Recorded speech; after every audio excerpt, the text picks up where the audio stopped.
Welcome to episode number 5 of the Timeout podcast with Tyshawn Taylor, hosted by Rock. I am Rock. He is Tyshawn. We have a very special guest joining us today. He attended George Washington High School in Chicago, Illinois, where as a senior he averaged 22 points, 12 rebounds, 7 assists, 3 steals, and 3 blocks per game. He played 2 seasons at Chipola College, where he was named 6th Man of the Year as a freshman, before being named both Player of the Year in the Panhandle Conference and an NJCAA All-American as a sophomore.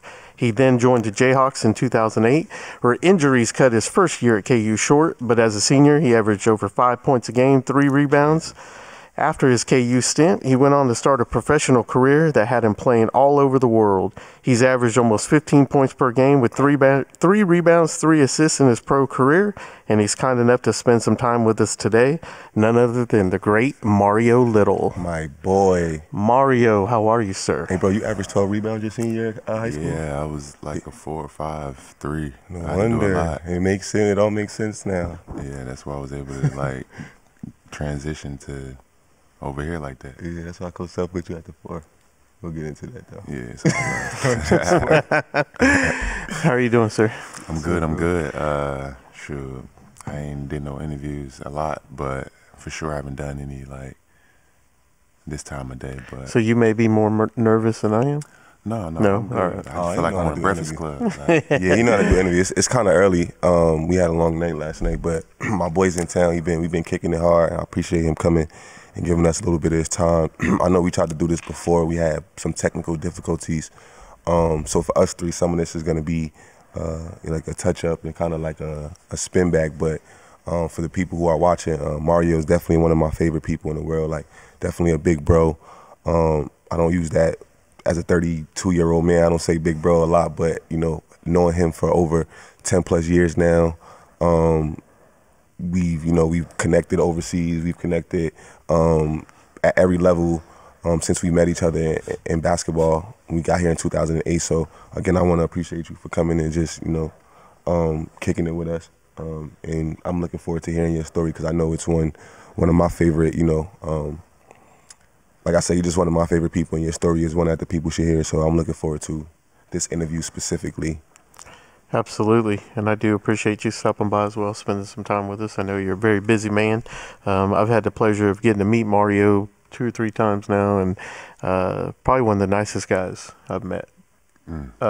He knows my sons. He's met my son a couple times. Every time he sees him, he knows his name, talks basketball with him, spends time. While we were setting up, he's spending time with my son over there teaching him moves and how to work on your game, and he's just an all-around good dude, man. So it's good to have you here. Appreciate your time. Let's start in Chicago, man. Born and raised Chicago. Chi-town. Chicago's known for some ballers, man. Let's see. We had, D. Rose? Yep. Isaiah Thomas? Yeah. Anthony Davis? Sharon Collins? Yes, sir. Mario Little? Yeah. What was basketball life like in Chicago? Tim Hardaway from... Tim Hardaway. Isaiah Thomas, Mark Aguirre. I was just telling you about that last night. Like we got Nick Anderson. Nick Anderson, yeah. Antoine Walker. Yeah, Antoine. D-Wade, kind of. We sometimes. Mon Shumpert. Shump, yeah, we got a lot of Liggins. We got a lot of players. Like basketball in Chicago is. It's up there with New York and New Jersey. Up there, yeah, right. It's up there with New York and New Jersey. New York is decent, but Jersey. Stop. Tim Thomas. No, I'll listen. Tyshawn. Tim Thomas too. You know what Kyrie Irving is? Oh, Kyrie Irving. He from there? You know Al Harrington. We got dogs. Al Harrington is not from New Jersey. Crazy. Went to St. Patrick's High School. Yeah, I think he did. Yeah, he did. Jonathan Bender. I thought that was Jonathan Bender. What's buddy name that went to the Cavs? 100-point scorer in high school? Wagner? Yeah, that's our best player. We got hoopers. Boy, we breathe them. Anyway, let's get back to the shot. Right. We know what Jersey do. Might be a segment next time. Jersey versus Chicago. We'll name the all-time best teams. You gotta for come me. with something better than that. But growing up in Chicago, man, what was basketball life like for you down there? Basketball was everything. Like courts everywhere. It's not like East Coast where like you got like the kind of like the projects, and then you got right there Court in the middle. like right there. But we got courts and parks everywhere, so I can low key look outside my window and see like down the street, which is about 3-4 blocks down the street. I can see if it's the park popping or not, and should I go up there or It's worth going to get some runs in. yeah. Sometimes I run. Sometimes I used to run up there like because I can see like You can see yeah, who's playing. they up there today like Yeah. So I used to sometimes run, but basketball is everything, you know, from a young standpoint to like high school, college, and everything is like, you know, it's kind of like that everywhere now. Like, it's a Did big you deal. play other sports, or was basketball it? Did I play other Because looking at your sports? high school stats, man, looked like you're a pretty athletic fella. So Yeah, I'm assuming basketball wouldn't have been your only I grew option. up playing a lot of sports. Like, but once I got to like high school, I kind of just like narrowed it down and made sure like I focused on It's being hard. the best. I think it's hard to.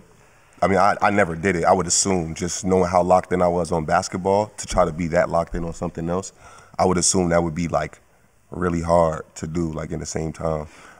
Yeah. I know people do it, obviously, and I know, like, as far as like baseball and basketball, or baseball, football, basketball, football, I just think that, I mean, that would be super hard to do mentally, to be. I don't think so. When ball is life, basketball is life, yes. But when sports is life, like I wake up in the fall, I know I'm doing football, or You don't think that- winter you don't and think- spring, I know I'm going to be running and stuff. Then it's kind of like You don't think a kid who is 100% focused on basketball, opposed to a kid who's playing basketball and football and baseball, would probably end up being a better basketball player down the road, opposed to not all the time, but sometimes you peak early. Like Right. we know a lot of 8th graders that were ranked yeah, #1, and for by sure. the time they were a sophomore, it was like nowhere for near sure. to be. So I mean, it all depends. I think it varies a little bit. Were you ranked as a high school basketball player? Yeah, my freshman year I wasn't ranked because I wasn't going to a lot of classes, so I wasn't able to like play a long time. And you had to be ordered to be like ranked as a freshman. You had to be on varsity, which I was, but I ended up not playing like from maybe like January, whenever those midterms came out. Yeah. So Yeah, I it's was ranked though. My sophomore year, my bad. I think I was ranked like 14 in the state, and then I got to like 9. You know, I like fluctuated from like maybe 9 and like 12 throughout my senior year. You know, in the state. in the state. Yeah. Yeah. Your class, your high school class, graduating class was 6. 06. Don't put no. Yeah, no. 6. 06. I was about to say for my bad. 06. Yeah. That's a tough high school Super. class. Yeah. Even in Illinois. Yeah, that's Not tough. just nationwide. Oh, no, for sure. But I mean, yeah, we talked about how Chicago breed hoopers kinda, and so I know around that time, that's around the time where I was like super locked in on rankings and who was ranked too. here and who was playing against. And that 06 class was like one of my favorite classes, as far as like when I would look on Rivals and see like OJ Mayo name or like KD or like guys like that, and I'd be like, damn, like those are the guys you aspire to be. Do you go to AAU tournaments and you see these guys? Obviously, this is kind of like the YouTube era starting up, so you watching their mixtapes all the time and their little highlights, and like, damn, that's OJ right there. So that was basically, I say all of that to say that was a really good class that you was in, For sure. coming out of high school, like Yeah. top tier. Like a lot of those guys are like the league right now, and like the superstars in the NBA that Yep. came out of that class. Yeah, nationwide, yeah, for sure. Like statewide, not really, but we had some tough guys. Yeah. like John Shire went to Duke, Duke. yeah. He White boy, right? he was. That was one of my good friends too back in high school. But he was it. He You was remember a that name? dog. John Shire. Is he the coach? Yeah, now? he the Well, coach yeah, now he at took Duke. over for Coach K. Yeah. He got the head coaching job? Yeah. Yes, you the head coach. Oh, that's Come fire. on, I didn't send know him that. congratulations and all that. Yeah, that's fire. Yeah. For those of us that those of you out there not familiar, where is Chipola College at? It's in Florida. It's in the Panhandle down there. If you know how Florida look in geography, it's a little slit, kind of like a little thumb and then like See, a thumb. I grew up thumb in dunk. Hutchinson, Kansas, so that's where the NJCAA tournament is every year. Yeah, So I I know. recognize the name Chipola Yeah. from coming there quite a few Yeah, years. we came there a lot. They were I a was there. junior college powerhouse. Junior college. So we know what you did in high school your senior year. Then you take the junior college route because of, was that academic reasons? Yeah. Yeah. Yeah. So I think that's something that you should touch on for all the kids watching, anybody aspiring to, take basketball serious into the next level. I think that's something that's important because you can have all the talent in the world, be ranked, be as good as you want to be, but it's another side to that a lot of kids, myself included, don't always take serious because of, for whatever reasons. But I think that's something that you should talk about, how important it is, and how I guess just your story and your route, but like how important it is, and maybe if you did go to class or did do a little bit better work in school, like maybe your trajectory of your story may have changed a little bit, and how important that is. Yeah, everything. I think in the journey, everything counts. So like, I don't want to get too deep. You throw a rock in the water, it's gonna splash. So on the journey, anything that's different, like far as flow, you might get knocked here, and then you might have to adjust this way to get back on the right path. But me in high school, I mean, I had like all the coaches. I mean, all the schools. Especially all in the Big Ten. My most like school that I was excited about was UConn.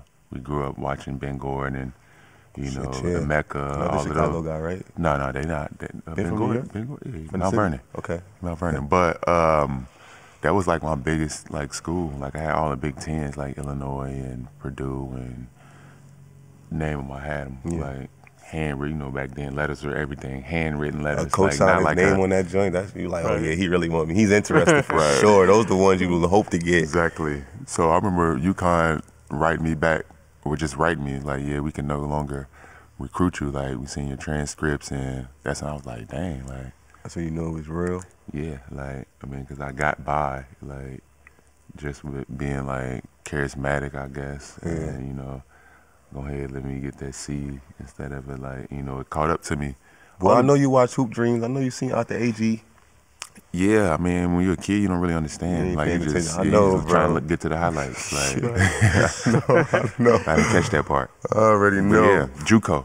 Yeah, I ended up going to JUCO. Yeah. And getting it together, because, like, that's when I was, like, I was recognizing, like, this is real, and it's wild down here, like, in junior college. Like, you on your own, and you probably coming from a school. A lot of guys on my team came from D1s. Yeah. So they were nice. So they were already accustomed to a certain way of living, and things that got them sent to JUCO, they still came down there with. So, like, you really had to lock in, and you were really on your own. And you, like, it's a real fine line to succeed out of there. Oh, yeah. That's a grind. That's tough. You got to be, like, straight as an arrow, basically, to fit through the window.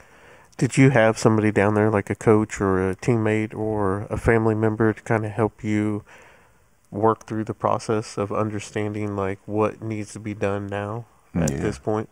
Chipola Junior College was really good, with being hands-on. We had a lady down there. Her name was Amy Myers. She made sure we were, like... Shout out Amy. Shout out Amy. Amy Myers down there. She was great. I had a coach. His name was Coach Bogan. Like, he had made sure he was on me. And I had a really good roommate, which was also my backcourt running mate. His name was Mario Chalmers. Me and him, he was really positive guy. Chalmers? Mario Edwards. Wow. His name is Mario Edwards. Mario Edwards. And it was two Marios on the team. And yeah, he was a real good guy, and we still talk today. That's fine. Yeah.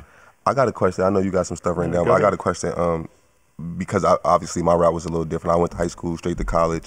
Didn't have to, my grades weren't great, but I did enough to get where I needed to get, type of stuff. I had to take the SAT like 3 times because I had to get like a certain score that I couldn't get to my 3rd time, and I think they even ended up like rounding them all up or something, like taking all 3 scores and like kind of rounded. I don't even know, but I ended up getting it. Anyway, I say this to say, like, that getting that letter from UConn saying that they can't recruit you no more, that hitting you and you realizing like, damn, I'm gonna have to take a different route than maybe I thought. Going to junior college, you talking about how tough it is and how like how it's a thin line to succeed in there, but you were able to go there, obviously play well because you ended up at Kansas. And not only did you end up at Kansas, you ended up at Kansas a year after they just won a national championship. And Coach Self was pretty high on you, from my understanding. Like, he liked you, like he still likes you, but he liked you a lot as a player coming in and thought like you would be very important to the team. Right. So talk about how, even though that UConn letter and realization that you were gonna have to take a different route, did those 2 years like help? Was that like something that you would tell a kid, hey, if you struggling in school and you don't think you're gonna, like, this is a okay route to take because you can end up having this kind of story that you want at the end of it? Well, UConn definitely, they told me that as a sophomore. Okay. You know, I still had time, but I did so bad as a freshman. I was catching up. Night school. It was going to be tough. Summer school, like, you know what I'm saying? And I always been optimistic, so I always was like, I'm still going, like, you know. And that's a big thing just to know. I don't know if that was manifestation or what, but I was always, I'm going, you know. And just to go from junior college to junior college route. What was your question again? Like, is that something, like, if I had a high school kid in here talking to you right now, and he was like, yo, I'm struggling in my classes. And, would I? You know what I'm saying? Like, I might have to do this, but I may not. I don't know if I want to because I understand that it's a grind and it's going to be hard and all of these other things. Would you tell a kid, hey, like, if this is what you got to do, this is a route to go because you can't end up at a Kansas or a UConn or something after the fact? Right. Yeah. Bang on the table. My bad. Our producer giving us the skunk eye because he just told us right before we went on air not to bang the table. Tyshawn's been banging the table. No, reality is reality, you know. So if I'm not down in the JUCO route, but if you can go to a prep school or something, because it's pros and cons to junior college. Like, if I need 2 years. Some kids are not even developed good enough to go to a Kansas or go to any, like, mid-major. So sometimes you got to go to the extra year helps them. Go in and get prepared, go and understand how I can affect a team, whether I'm maybe not the tallest or, you know what I'm saying, maybe not the fastest, but maybe if I'm picking up full court and shooting threes, I can learn that in junior college, and maybe I can go to a lower level D1 or whatever, you know. But the time you get, like, I came here with 2 years. So when I didn't red shirt my first year, it was all because I just spent 2 years watching Sharon, John Shire, Patrick Beverly, all the guys KD, all these guys. I'm just like, all right, you know. Yeah. So that played a major part in me, like, trying to figure out whether I was gonna play my first year or not, you know. So those 2 years that you get taken away out of JUCO is hard, you know. Yeah, opposed to just having a 4 at a university. Yeah, you got to come in 2 years. Like, ain't no thousand. You got to make your stamp right. You got to make your stamp right away. That's tough to do in college. Yeah. Especially when you're playing in the system with other good players and stuff. But I just had to, like, again, I'm out. You know, everybody's route is different. Mine was different, but I thought that was something interesting because I know a lot of kids have to, like, there's more options for kids coming out of high school to figure it out opposed to around the time when we were coming out. But I think a lot of kids have to go that route because of classes, behavior problems, whatever the situation is, and they just can't figure it out. And I mean, it's good to have that option, but we know that it's not easy. And if you want to stay away from it, go to class, kids. Do your freaking work, man. Right. And just for life, you know, for basketball, just the way you think, you know. I look back now, some of the things I didn't do, didn't take come back around, like, for sure. You know? For sure. You obviously had a pretty good 2-year run down at Chipola. How many offers did you have from D1 while you're down there besides KU? A lot, honestly. They were all coming to the gym to watch, you know, not only me, but mostly me, you know, and plus the history that we had with players. Chipola, getting guys to D1s, huh? Yeah, we had 2 guys go to Indiana with Tubby Smith, I believe. Was it Tubby Smith? No. What's the guy's name? Samson. Samson. Yeah, Calvin Sampson. and they were big recruits, like maybe 4-star, maybe one was like 4.5, 5. I don't really remember, but we always had like coaches down there, so I had all the coaches in the gym. So I definitely had like a lot of offers. How we end up here? How we end up in Lawrence, Kansas? Could have probably went anywhere. Just yeah, for sure. Just like the way I was, like I wouldn't really want to be so distracted with things, so I wouldn't allow so many. Like during junior college, I went on junior college visits. Like only did 3, and then coming to Kansas, I only did 3 visits. Yeah, which I could have did way more if I wanted to. Where else you went? I went to Kansas. I went to Kansas State. Oh my God! So I went to Kansas one week. Don't hear that very often. Yeah. I went to Kansas. Right? Right. No, I went to Kansas one week, and then the next weekend, I went to Kansas State. Landed in the MCI and everything. I had to drive past Kansas. You just stayed here. And me driving past Kansas, I'm looking at like the Frazier Hall and all of that. It's lit up. It's nighttime, so it's lit up. And I'm just like, yeah, I ain't going to Kansas State. Like I already knew I wasn't. Like, and then I went out there in Aggieville, and I'm just like, yeah. Then you go there first, and then come to Lawrence. You're definitely not gonna go back. Like I went to Lawrence first. You went to Lawrence first. And I mean, Lawrence, either way. Coach, I was gonna say, is there a scenario that it doesn't work? No, out either way. Coach had my boy down here too. Julian Wright was like one of my really good like inspirations because he from the shot too, huh? Yeah, he from Chicago area, but he like we played on the same AAU team, and he was a big deal, you know. In the state, he was number 1, but he was like number 1, and like him and Gerald Green, Monte Ellis, we used to go like back and forth. But he was he's a big deal. So they brought him on a visit. So I'm just like, that's my boy Jew. He had Sharon down here, so I was like, yeah. But then I also went to Illinois after that, which was a hometown. Who was at Illinois at that time? Bruce Weber. Weber, okay. Yeah, and they had a great Bruce Weber, Jarence Howard. Yeah, he was recruiting me out over there.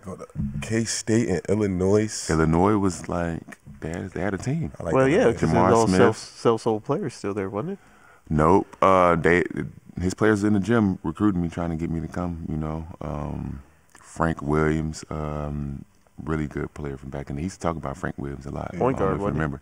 Yeah, he was big though. Big guy, like number 25 or something like that. Darren Darren Williams was down. He used to tell me stories about D. Will all the time. Yeah, D. Will used to hit me up, making sure I was. So who was the coach at KU trying to? Who was the Coach T? Was, I guess he was the guy that recruited me heavily, but I think Dooley had started. Dooley. Yeah, Coach the came. Man, by the way, shout out to Coach Dooley. That's my boy. Yeah. Oh, now y'all want to make up? I mean, we still got to get it in. I was gonna say we still got to box it out. He's my boy. Dooley, man, that's a really, really, really good guy. Yeah, he know basketball. All of those guys are cool, man. I was just with them. We were just with them yesterday. Yeah. You know, the little skybox. So when you got here, Tyshawn, you weren't here yet, right? No, no. So me and X, because he went to JUCO those 2 years, we came to Kansas the same year. So I was a freshman, but he was coming into his junior year. Did you guys come across each other in the AAU circuit or basketball circles at all? Yeah, I was 2 years older. Because he's 2 years older than me. We would have never actually played against each other. I don't think I've seen him play before that, before we got here. But I remember getting recruited and Coach Self kind of listing out the names of people that we had coming at the time, and he talked about Mario the most, probably because Mario had just had a really good year at JUCO. He just lost B-Rush and a bunch of wing players, so he was talking like a lot about Rio playing a lot. But he said that in like a way with telling me like, but he's not really gonna be like affecting your minutes, right. But you're gonna love playing. You know, he's gonna be a person that's gonna play a lot with you over the next couple years. So again, I knew. I mean, obviously, Coach Self sitting there telling me this. I knew Coach Self felt that way about him, and I obviously knew he wasn't lying. Like he knew he had game. And then we got here, and I remember like just playing pickup in the summertime, and my first time like playing with him. Yeah, I mean, buckets. I could see it right away. He was hard. He was hard to guard for anybody. I mean, the twins were freshmen at that time, and he was giving everybody fits. Marcus, Keith, T-Rob. When T-Rob came the next year. Like a matchup problem, like a big guard kind of. So like a guard like me would be too small, but then he'd take the bigger guys out and be able, I wouldn't say he was too fast, but he great feet, knows how to play, like knows himself. He knew, like you can tell the difference between him and us at that time. Like those 2 years, even though we were coming to school at the time, you can clearly see the difference between Mario and us, the freshmen. Right. Because he was a little more mature. He knew his game. Like he knew who he was as a player, it felt like. But yeah, like again, like motherfucker got game. Excuse my language, but motherfucker could play. Like just flat out could play still right now. So on his t-shirt, motherfucker got game. Yeah, motherfucker got game. So the timeout logo and then underneath the motherfucker got game. But yeah, I seen him in like one-on-ones give like literally everybody fits. Like everybody pro players that we love and watch multiple times a week during the NBA season. I've seen him give them fits. So I vouch for every part of his game for sure. So off the court, did you guys click right away? Oh yeah. Yeah, I think our whole team, it was seven of us. It was him and Tyrone Appleton, who also came from a JUCO that year. And it was 5 freshmen. Myself, Travis Rutherford, both twins, and then Quintrell Thomas, who also was a Jersey guy. So yeah, we did everything together almost. Like it felt like we was around each other all the time. And then the twins just being brothers, they were literally together all the time. They wouldn't separate. So we kind of naturally would go be around them, but it just kind of like we just always were together for 3 I know years. in previous episodes you tell the story when you were a senior, it was kind of like the older guys against the younger guys. Yeah. When you were a freshman, was it? It was just too many of us. They wouldn't mess with the game you wouldn't have been fun. The game wouldn't have been fun at that time. Well, like, that's some pretty big dudes too. You got T-Rob, the twins, yeah. Mario. The game wouldn't have been fun at that time. Then it was like, it was a bunch of walk-ons. Like we had, when we first got here, it was like a team full of walk-ons. Because everybody had left. So opposed to Sharon, Cole, Morningstar was on scholarship, and I think Tyrell Reed. And then we had Connor, I think was a walk-on, ended up getting a scholarship. Yeah. We had Brendan Bouchard, Matt Kleiman, Chase Buford. My boy's little brother on the team, Witherspoon, Brad? No, Brad had left the year Okay, before. no, We know all Brad right. though. We know All Brad. right. He used to be around a lot when we were younger. Like our first couple years, he'd be around coming to games and practices and stuff.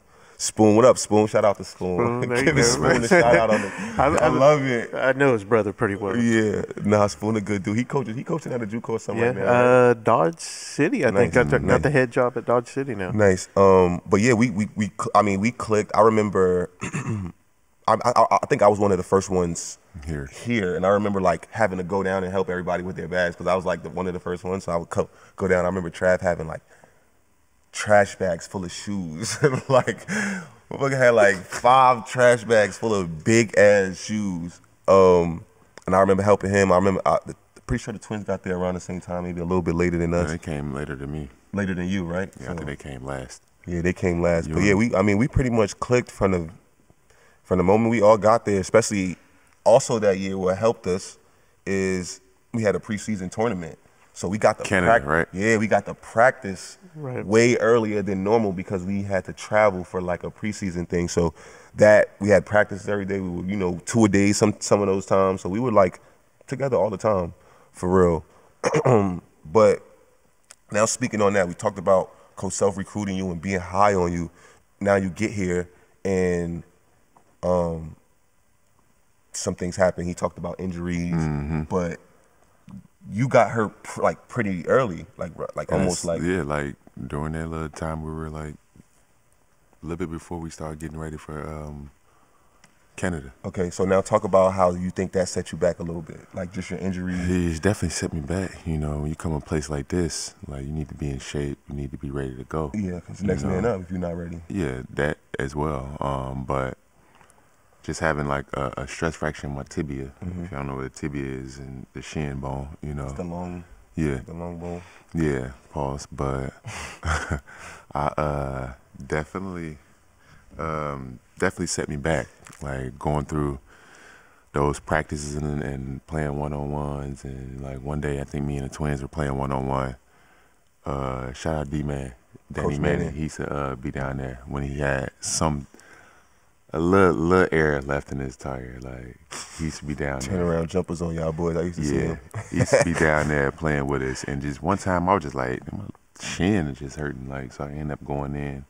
The next day, Cheddar was saying I had a stress fracture. I need to relax. And at that point, I'm like, Relax, I gotta go hard. I can't Right. relax. And I'm not even used to being like hurt. Like if it's gonna be hurt, I'm gonna really Hurt. right. Stress Can't fracture play is it. just weird, and it just kept getting worse, and I had to really shut it down. And then I never really got a chance to like come back. Like Because then something happened right after right when I did start feeling a little bit better, like the X-rays are showing that I can do more. You want to tell him what happened?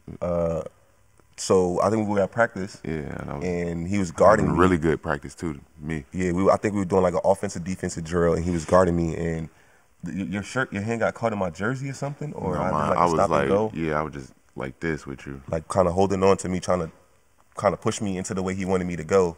And I'm pretty sure I did like a stop and go, but they was to on try us to about create separation. Yeah, And his hands got it just jammed right into my side, and I mean, I don't know my exactly what little happened, third but metacarpal bone, you know. he broke some bones in his hand. So that was like, again, he Right has a after. stretch fracture. He finds out he has to take time off of that. So when you say take time off, that means you're not really fully involved in all the practices and things like that. You're taking like days off sometime and stuff. So he really is like sidelined for this injury.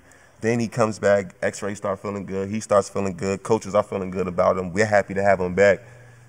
Breaks his hand, or bones in his hand, which anybody know about hands is like some really small bones. It's not an easy fix. So that sidelined him as well. So that pushed him back even more. And by this time now, again, we talk about the summer when we first get there, how much more we feel like he's just like mature and ready to go. And not that we caught up to him, but I feel like we just all were ready to go now at that time too. So it's like the difference wasn't as clear. I feel like maybe we got a system now. We're all playing in a system which we weren't doing just in the summertime when it's just free ball, playing pickup. Now it's system. Now you have a role you got to play for us to be successful. And I just feel like he never got to really get in his role because of his injuries. Yeah. And I think Which you caused one of them, right? Yeah, for That's sure. what I'm hearing? Yeah, for sure. said I what? always feel bad about that. He said I caused one of them. Oh no, I don't feel no way about it. It was just the easiest role that I can set into was when I was in high school. Played the 4, 3, I played whatever. So the easiest role for me to even have any success in at that time being sidelined and on one wheel and left hand messed up, like would be the 4. So when we did go to Canada, I was probably practicing with y'all. I probably just got back on the court, you know, and then after that got back off. Completely out of position though, right? Like yes, because it was so easy. Yeah, like to play because your skill set, your IQ for the game. So putting you in that position and having to go against bigger guys, a little bit slower, who probably don't think the game the same way. I can see how that would be a matchup, like a favorable matchup for us, but that's not your position. Even though you can do it, it's not like you're not flourishing in that position. You're not really like you're not making the imprint that you want to make on the game playing that position. You're being a good team player and you're making the right plays and helping us because we can use you at that position. Like we know how beneficial it is to have somebody who can make the right pass or make open shots and beat somebody off the dribble playing the 4 position. Now he has a big slow guy trying to close out to him. Or again, big guys just don't think the game the same way guards do sometimes. Right. So him having that advantage was a great advantage to us, even though he was completely out of himself, like not not in his position. And we all knew that. I mean, even coach knew that, and coach talks about it to this day, as recent as yesterday, when he sees him, like he talks about like how good of a player he was without being able to get the chance. Coach Self might say that he was probably the best player he's coached that didn't really have a chance to play, which sucks because on those great teams, he was a part of all of them. Like he was there practicing with us in them, like a huge, like what do you call it? Like, because even if he didn't make an imprint on the game, who he is as a person in the locker room was like his attitude, the way he, like his toughness was like in us all the way, even if he wasn't on the court, like he was a huge part of our success. And I think people should know that about him. Like, Mario had options to leave and go be who he was at other places, but because of like how cool we were and his importance to us, and how like, you know, this is our brother. Even if you're not playing, bro, you can't leave us or we'll be fucked up. Like, that's just gonna make us feel bad, you know, like. And he did it. He stayed because it's like, damn, well, we're gonna keep winning. So hopefully the pie is bigger for everyone when you win. So I'll get my time. Right. And that alone says everything about who he is, you know. And I think that it's important for Kansas people, anybody, you know, Kansas fans. I know we're gonna have a few watching that. His importance from that 2008 to 2011, those years where we lost 12 games. Yeah, we lost 6 our first year, then 3 and 3. Right. Yep. We lost 12. We lost all the 12 games in 3 years. And this guy was a huge part of that. Like busting our ass. Or he would have lost 12 games in 1 year at K-State if he would have ended up going down the road. Miserable. Yeah, I mean, I'd have been sucked. It was sucked to play against him though. That's the only thing I can take away from like the journey, like the people you meet. You know, like if I'd have went another school, I'd have probably had way more opportunity. Could have been drafted, you know, coming out of junior college. I had the option to do that, which is crazy. That tells you how good this motherfucker is. That motherfucker good, bro. I played pretty good in JUCO, like pretty good. I never even heard that, like knew that was a thing, right? That they would even allow that. But I was trying to think, has anybody ever been drafted from JUCO? I think like somebody was drafted in that same conference, but like years before that. Yeah, it was like, it doesn't happen. Like 12, 6, I don't know, some years, a lot of years. One of them.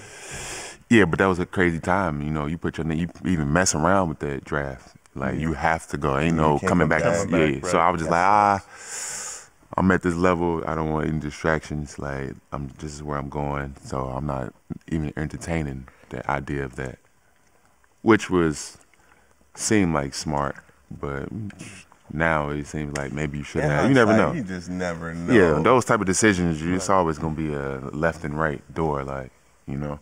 So. Well, I thank you for not leaving us, bro. Like I said, you one of my best friends, bro. In the relationship that we have, the shit that we talk about outside of basketball, life shit, like. Right. I think again those relationships that we built over those years, and just moving forward, like how we have stayed in contact over the years of playing overseas and going through that grind together and things like that. Those 3 or 4 years were like very instrumental in my life, and all of the people that were involved are really still near and dear to my life, even if I don't speak with them or talk to them, and you're a huge part of that. So yeah, we had some hell of we played some really good basketball. We won a bunch of games. Obviously he didn't get to be who he was, but with that being said, he was able to move on, right, and become a professional basketball player. Right. And I think, again, that says everything about who he is as a person, his resilience, his toughness. Like, going to Kansas to be a basketball player, you're going to have opportunities probably after to play. Right. But 7, 8, 9, 10 years, guys don't just do that. That's a grind over there. So to be able to do that says a lot about mental toughness. But again, just says a lot about his game. You read his numbers out. Yeah. You've been playing overseas for how many years now? 11. This will be 11 coming up. I believe, yeah. This will be 11 coming up, and he's averaged 15 points. Yeah.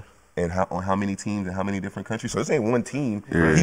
He goes there and is this productive in Everywhere. every country with any different coach, language barriers, different teammates, different roles. Yeah. You understand? That says a lot about who he is as a person and a player, bro. And I think shit like that, because again, he said how he doesn't talk about, he doesn't do interviews much. And, you know, again, as Kansas fans, we know the name, but we never got to see him be him. Right. And I think that's so important that people understand how fucking good of a basketball player he is and how good of a person he is, how tough he is. So this is why I love. I feel like we would have been better if I'd had the opportunity.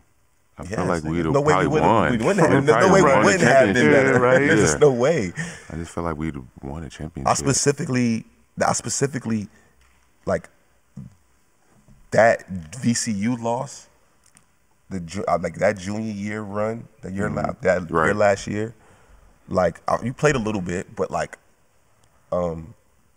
just you being full Mario, just him in at his position, not at the 4. Like maybe sometimes if it's a matchup, but him being at the 3, being able to come off screens, make plays, like, yeah, man. Again, we seen it every day. We seen it because we had to play against him. So even when he's on not the starting team, but we're having to practice against him. He giving us fits. Coach Self would did he talk any shit in practice? Nah.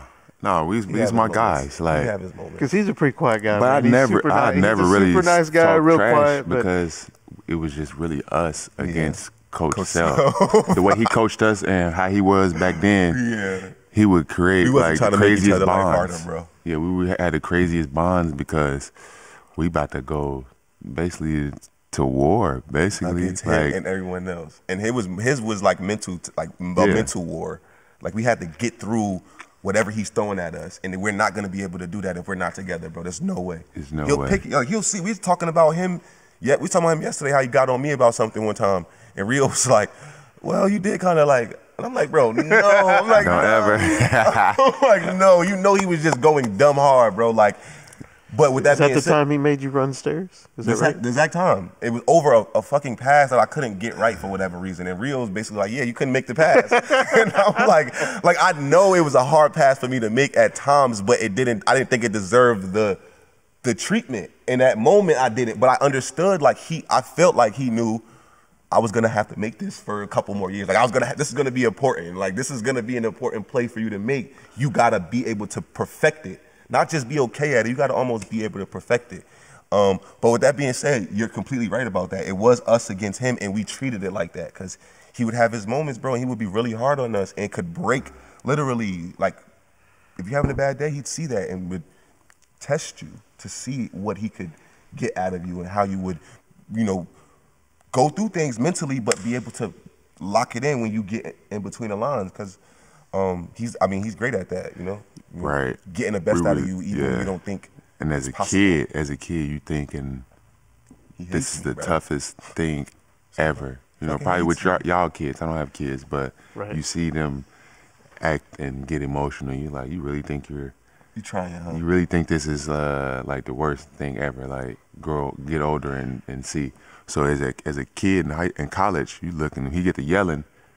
We like, oh man, he yelling. That mean, we about to run, or it's the end of the world. Just start turning like, well, this can go anywhere. And he wasn't even like really that mad. Like we asked Dooley yesterday. Like I asked Coach a lot. Like he was never really. It was just the mind games. Like Coach Dooley tells me yesterday. He goes. The funniest thing is like. You guys are up here like watching the game with us and having a good time. He said, we'd have like a morning practice and kick you guys out or be screaming at you and come up here and do the same shit we're doing right now. Like, and they high-fiving, kicking shit, just chilling, right? And we'd be going to our dorm rooms. Sick. Like, we just had the worst practice. He's pissed at us, like reevaluating our whole life. And they up there cheersing to whatever the fuck they cheers into, not even thinking about it because as players, that shit goes with us. As coaches, it's their job. So they take it home sometimes. Right. But sometimes they know when to leave that shit in the office and go be dads and husbands and all of that. Let me ask you something. Because your first year, I used to see you like this, head down in the shower, like head down, like just water, just like raining, just raining on them, like for the 35, 40 minutes after we done already been in there for. I don't know. I can't do this. I can't play for him, bro. Like you're in that state of mind, and they probably somewhere high-fiving. That shit's crazy, right? Bro. It's crazy. It is so crazy, bro. So is that the master plan? Is for now the brotherhood to come in, protect you, be with you, and now bond together? Bro, but after that shower, they'd be already in the room, probably playing video games, and that's the first place I'd go. I probably wouldn't even go to my room. I'd go right to their room because I needed to be around it. I needed to know that. They saw that and know that, we feel you, bro. Like, that was crazy. Or maybe, bro, like, nah, he was right, but he went hard. Or, like, like, you need that. Something. You can't just hear it from him. If you're wrong, he's going to tell you, but you can't just hear it from him. It's like your mom or your dad. It's like, okay, now he's just fucking with me. Like, was I really wrong? So when you go and you sit down with your bros and y'all not really thinking basketball, but obviously it's on your mind, like, bro, that shit was bullshit today. And he'd be like, nah, it really wasn't. But he might have went a little hard though, like, or he could have probably not said that and just let you go. He was on me a lot all the way till I left. It wasn't like my freshman year and that's it. Like he was on me a lot, and a lot of it I brought on myself. Just being an asshole, a college kid, whatever it is. So and who came before you? You gotta understand who who really messed it up for a lot of people. Sharon Collins, we talked about that. We'll touch on this when we talk to him. But yeah, he did make it hard because Sharon was so good and got away with a lot. And I wasn't that good. I wasn't that talented. I had to be on my job. I had to be on my shit. Himself had to be on me. And he was, bro. And it was like those moments you talking about are crazy because I visually, like I remember being in that state, what I was thinking, how I was feeling, and to know that he would just go home and be like, "Oh, hi, Cindy." I was thinking like, "How's everything?" You know what I'm saying? Like, "What's for dinner?" And then come back and the same thing again. Like, "Damn, Tyshawn, that was a terrible fucking pass." Now I'm like, "Oh my god," you know, like really like contemplating this shit. Like, is it worth dealing with this?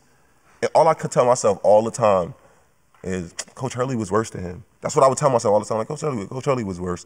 Coach Hurley would call me motherfucker all the time. Coach Hurley would yell at me about like this. Coach Hurley would do this.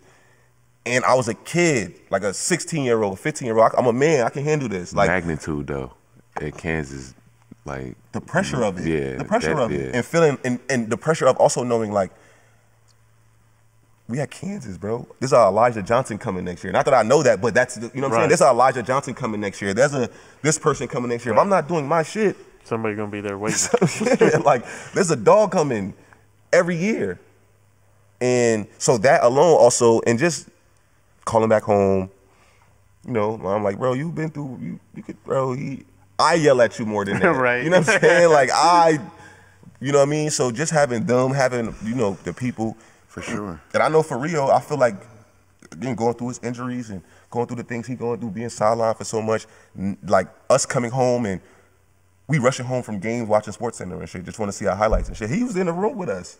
Probably ain't no telling. Like this with a but he's cricket smile. We like, never felt like he was on some like, and that should be me or that. Like he just was there. He was just part of. We were just together. Yeah, no, for like, sure. We was together, and so yeah, bro, we needed that. Like we needed each other to get through that. And when they left, the twins left, and then he left that year. It was me. And obviously we had T-Rob came after us, but T-Rob was our boy, Elijah was our boy, but that was hard. Even as a senior, knowing Coach Self really well, it was hard, bro, because it's like. We talked about that. You don't know. Me and the twins is like, dang, Plod, we leaving Plod. Bro, like, that was hard. And it's crazy because I came out, had a great freshman year, right? Like I probably could have left before all of them, probably, if I knew, you know, So yeah, to get to a senior, the twins left. He was a senior, so he left. These are my guys. Quintrell had left. Travis was still there, and me and Travis were roommates, and we was playing. So I love that. But me and Travis are so different, which I love.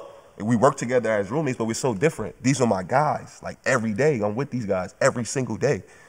So that was crazy. Like that was crazy. Me and T-Rob didn't come out of our rooms. Like we didn't want to go out. We didn't want to hang out. We just was like, let's just get this shit over with, bro. Like let's just play the best basketball we can play and get out of here. Because it didn't feel the same. Right. And the basketball was still the same. Coach was still the same. But it was like when I go home, I'm going home to chill. Right. Like I'm just going like it felt like an NBA team. Like you just going home now and you come back and go to work the next day. And that was it. But yeah, this is my brother, man, and love him to death. I think obviously he got the short end of the stick when you talk about basketball at Kansas, but he's made so much out of it that you can't really even feel bad for him, right? Like it's hard to feel bad for a motherfucker who just continuously just shows and proves that he is, you know, resilient and capable of so many things. So again, one of my favorite people in the world. We could sit here and have this conversation all day long. Yeah, all day. So interesting, man.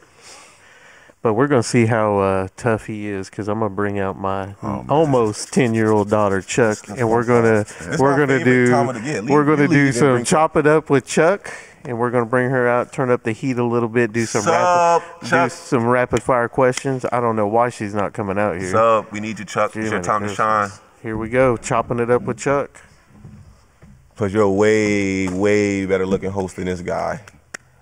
Welcome to Chopping It Up with Chuck. We're going to play Would You Rather. The rules are simple. I'm going to ask you a question, and you have to choose one or the other. Ready to play? Yes. Let's go, Chuck. What you got? What you got?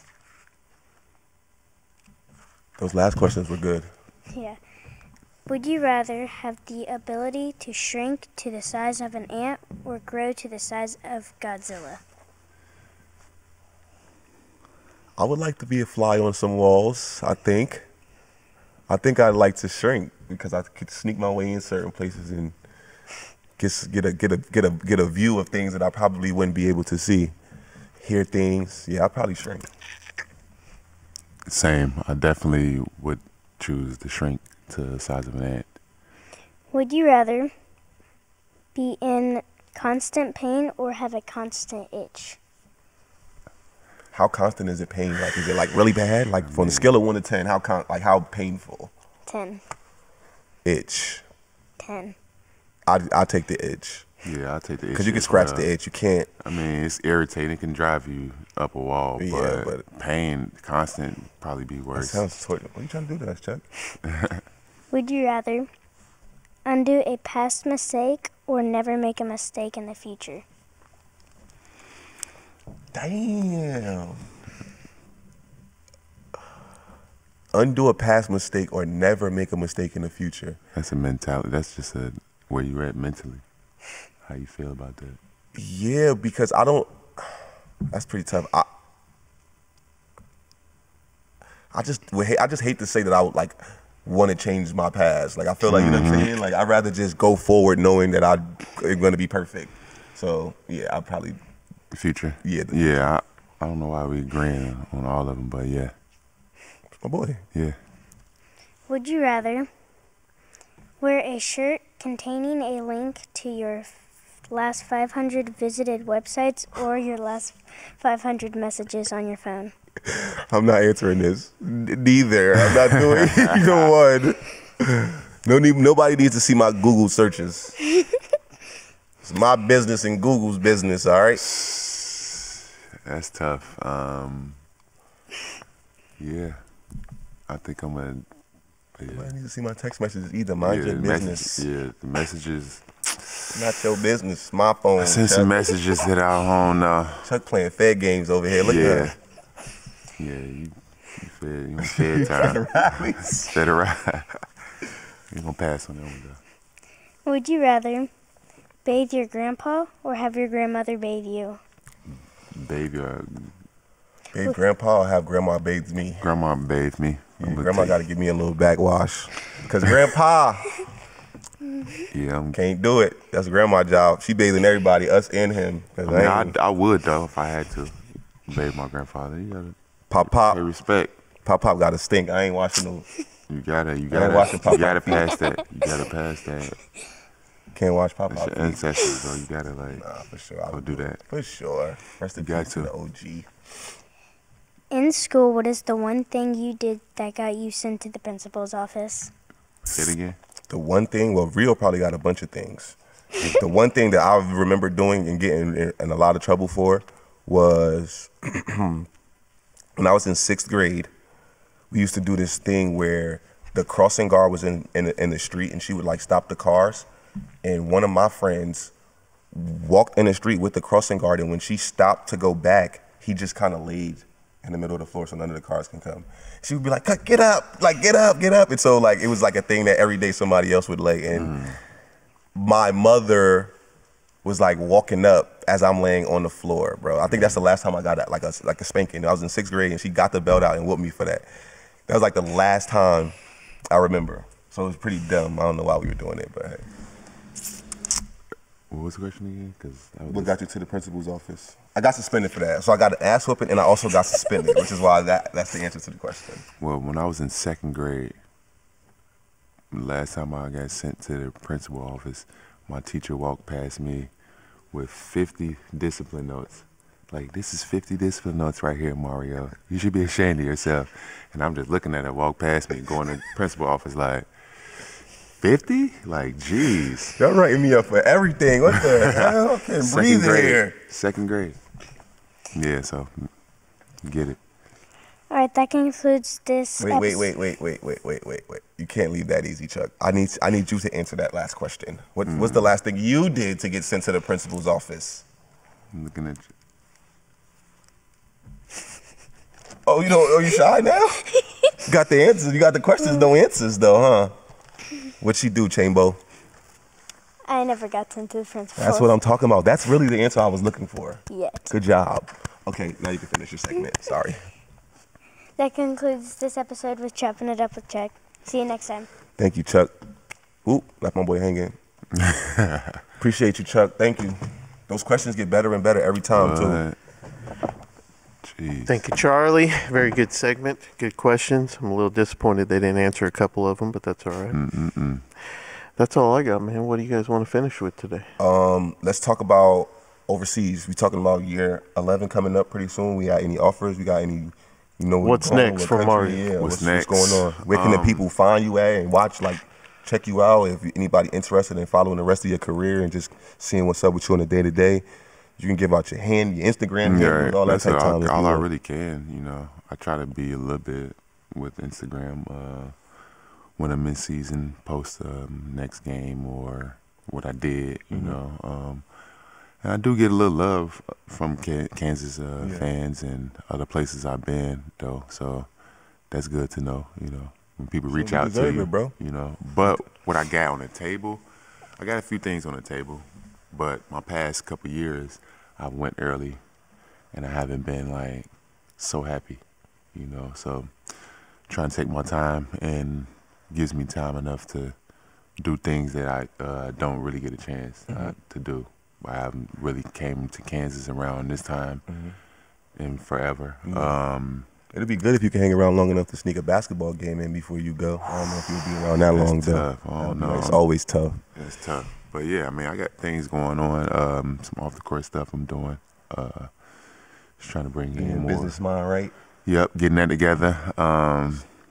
Yeah, that and still hooping, It's definitely been a great journey, and, yeah, year 11 is coming up, so I want to make it, stress-free. Last year was This would have tough. been my 10th year. That's crazy. That's big time to play 11 years overseas. Because 11 years in the NBA is hard, obviously, because the wear and tear, there's many games. But when you a NBA veteran or you're an NBA guy, you're going to come back and get a contract every year. Overseas guys may be in a different country every single season with a different coach and different language, multiple teams some seasons. So to get that amount of longevity in over there isn't easy, for one.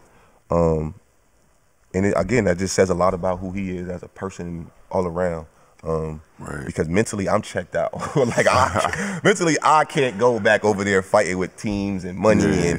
And I just mentally am completely checked out. Physically, of course, but mentally, it's just it's a grind, bro. And I'll probably have a couple more guys up here that have went through that process and will tell you how hard that is. It's not easy. Right. It's not for everyone. No, I played a little time. Not everything has been, Europe. I did do D-League 2 years. Yep. A little time with a little hot second. I did Summer League, and that's why I never really. A lot of people say man, you shouldn't went to Kansas. You shouldn't have did this. You should have played. You should have did that. I never really felt any type of way because I was grinding and I did have an opportunity to play NBA. I just chose to go the overseas route. So, yeah, all those people that come up to me and be like, yeah, you should have played, you should have did this, Kansas, this, that, and the third. I don't have no resentment. Everything is love. Even the players that played more than me. Yeah. Still is all. Everybody love Rio, bro. Yeah, it's all love. Rio is the one guy that for real could probably get a group of guys together. If Rio was to reach out to certain people, he'd probably be the one that could get a bunch of guys to a dinner or a party, to set up a party for someone, or if he was trying to surprise somebody, he would be the one to do that because everyone respect him so much. So what you're saying is we should have the Timeout podcast with Mario Little, hosted by Rock? No. He's trying to kick me off my own show. That's my brother. We can Mario, host it. He can co-host it with us. Mario. He ain't kicking me off. Well, Bazooka might stand with me, so if y'all get somebody else that can do what he do, then y'all got it. Oh, man, Craigslist. No, Craigslist, I could get in. We definitely got to get some behind-the-scene work in where we can, continue to get players in, They like me over here, but I know they love some players out here. Definitely. Yeah, you got to get some. I'm gonna say this hotter names. Episode now. We gonna try to get this TBT tournament team together this year. So we got. You're more than welcome to not coach us. but to come to a game and watch if you want. But we're gonna try to get a TBT team together. So I'm gonna be reaching out to a bunch of guys. Yeah, I think the fans need it. Hopefully, in that process, we'll be able to get some guests too. So fans here need it. You know, summertime ain't nothing happening. They love it, bro. You know, Kansas fans go crazy about basketball. So we got 10 guys who they haven't seen actually play in a Kansas uniform in 5 or 6, 7 years or some shit like that. They go crazy. We know that because we do stuff like this in the summertime, and it has great turnouts. And so I know as players, if we did something like that, I think it'll have the same effect. But it's just hard for whatever reason, guys' schedules and playing and stuff like that. But it's hard. But we're gonna try to figure out, like, again, to go back to what I'm saying. He is a person that could probably do it though, because everyone would respond to him. Like everybody would look at it like, oh, that's real. It's coming from a place where it's like, we know he's not asking us for shit, or he's not like trying to like get nothing from from a us. place of love. Yeah, Man. like So again, good dude, one of my favorite people in the world. Again, I appreciate your time, brother. Best of luck and everything. Obviously, I'll be in touch with you and be talking to you. So when you be yelling at me and all of that, like I'm gonna bring this up. Like it's all love. It's my guy. Yeah, all right. My guy. It's my geyser. That's all I got, man. Mario, thank you again, Yes, sir. sir. Appreciate it. Yes, sir. Out this beat. Make sure you follow us, like us, go to YouTube, search Timeout with Tyshawn Taylor, find the channel, subscribe, like. This is episode 5. Okay. This is We episode working number our 5. way up. We working our 2 way plus up. 3. I see the connections. Oh, we got my boy 23 on episode 5. I see what you did there. See? Yeah, put my Instagram. All right, so what can the people expect from us going forward? I know we are live. We're doing this now, and it's going to be like put out. But is there something after it's put out that they could be, or we just kind of wait for that? We got some big things coming up, I think. We got some, we're getting some merch made. We're going to give away some merch. We're going to do some live episodes, hopefully in the future, with our boys over at Johnny's. Shout out the boys. So sponsors so far. So far, but we're on our way up. So they got in on the ground floor, but we got some. We'll be able to do some questions at some point. We'll get if you get on our Instagram feed or YouTube and put some questions out from Mario or Tyshawn, as we're talking, they'll be able to. Yeah, they'll be able to. So they'll be able to follow along live and ask some questions. So we got a lot of things coming up as we're just getting started, getting growing. It's been huge having guys like Mario come and tell their story, and we'll be able to get into more topics other than just basketball. I know basketball's huge around here, and you guys have such the basketball IQ and the knowledge, but we're also human beings. We're also fathers. There's, listen to Mario tell a story about getting in school and doing better in school. I mean, to me, that hits home with having 3 kids. And so for him to be able to be up here telling that story, we're not just a basketball podcast. Yeah. It's going to be life. It's going to be things that translate in basketball, but also is going to help people outside of basketball. So to hear those kinds of stories, Absolutely. it's been great. Appreciate you guys having me on here, but we got a lot of big things coming up. So please subscribe, like, follow us, and stay tuned. We'll have more episodes dropping soon. Yes, sir, Ski. And that's a wrap.